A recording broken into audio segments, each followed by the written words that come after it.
平时咱们吃土豆粉都是煮着吃，那今天咱们换一个炒的。水开后下入土豆粉，我买的是这种冷藏的鲜土豆粉，所以只需要煮2分钟就可以。如果你买的是那种干的，就要提前泡，而且要多煮一会。等煮熟后，我们用漏勺把土豆粉捞出来，先放在凉水里边给它过下凉，这样吃起来口感会更加 Q 弹。锅内倒入适量的食用油，我们先来炒一个鸡蛋。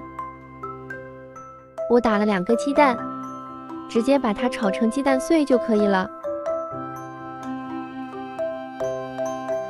炒好后，先把鸡蛋盛出来备用。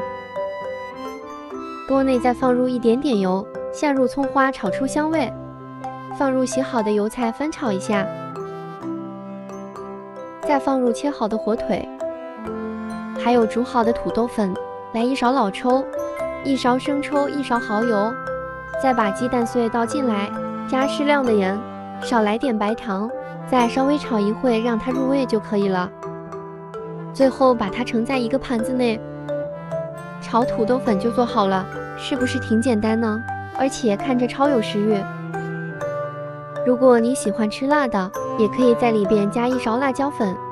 我是比较喜欢吃这种炒的，因为我觉得它比煮的更有味道。如果有时间，你也可以试试这种做法。唯有美食与你不可辜负。